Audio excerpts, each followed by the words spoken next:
was the idea that humans are irrational in what motivates them, and they're often not even aware of what drives them to act because of their subconscious mind. So then there is this guy, Edward Bernays, and he was the nephew of Sigmund Freud.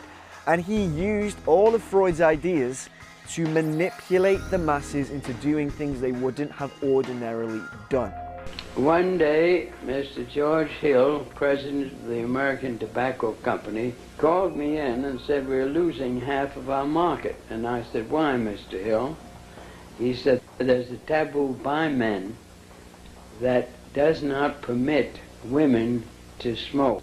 So I called up Dr. Brill, who was one of the great disciples of my uncle Sigmund Freud, and asked him what cigarettes meant to women. And he answered very quickly, "Cigarettes are torches of freedom to women. They want to smoke to dramatize man's taboo against women by not permitting them to smoke, and that's why they want to smoke." So I called up a debutante friend of mine, asked her to get another friend and two young men whom they liked, and to walk from 34th Street to 57th and back and forth, lighting torches of freedom to protest man's inhumanity to women by a taboo against smoking. Next morning, there wasn't a newspaper in the United States, even the New York Times had a front page story, "Debutantes light torches of freedom to protest man's inhumanity to women by a taboo against smoking."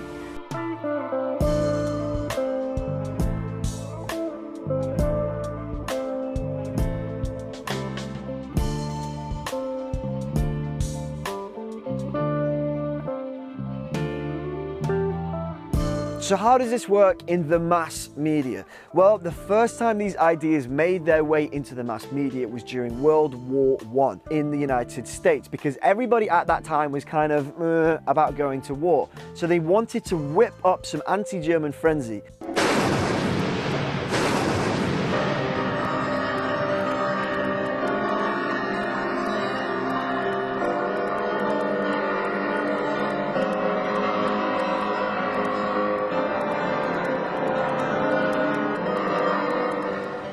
And it was incredibly successful, and an anti-German hysteria was fostered in American intellectuals at that time.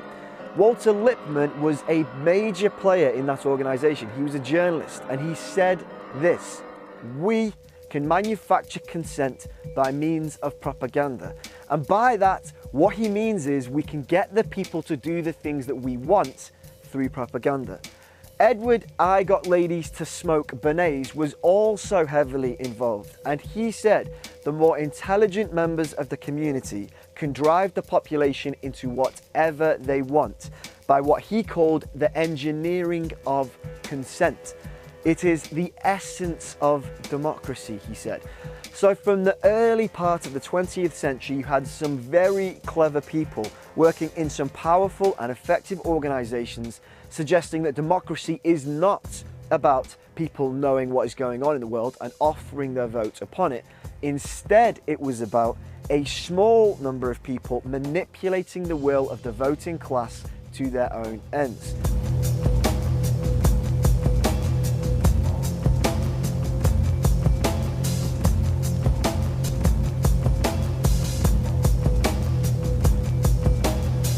Edward Bernays would later, in 1954, turn a total lie into reality for political gain. So in 1954, a company called the United Fruit Company had got a little concerned about the Guatemalan president. They were concerned that this president's policies of giving land to the people was going to make their business practice particularly difficult. Less than 3% of the landowners held more than 70% of the land. So Arbenz nationalized more than 1.5 million acres, including land owned by his own family, and turned it over to peasants.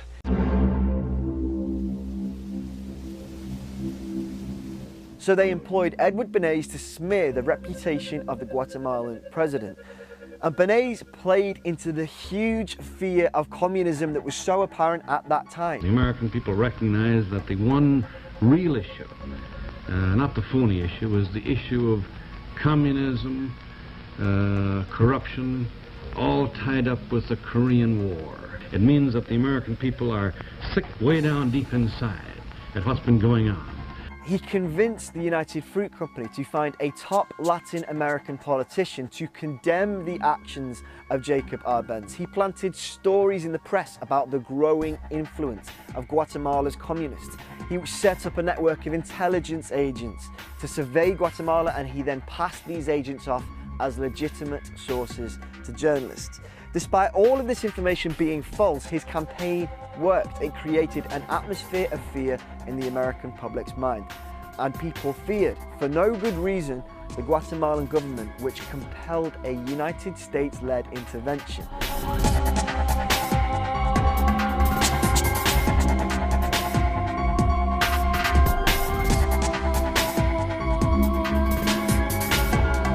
So, the democratically elected president, Arbenz, was overthrown and replaced by a dictator.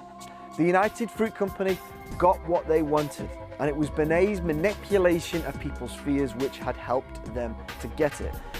So the tools that Bernays has developed are powerful ones. They demonstrate just how malleable the masses are if carefully designed propaganda is placed in the right place at the right time. He also showed that people could be manipulated politically and not just manipulated into buying things they don't really need. His methods have been proven to be effective.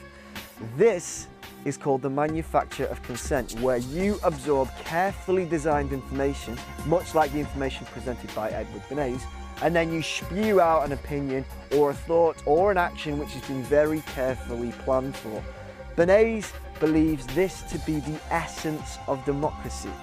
So what do you think? Is this a good way to run a society?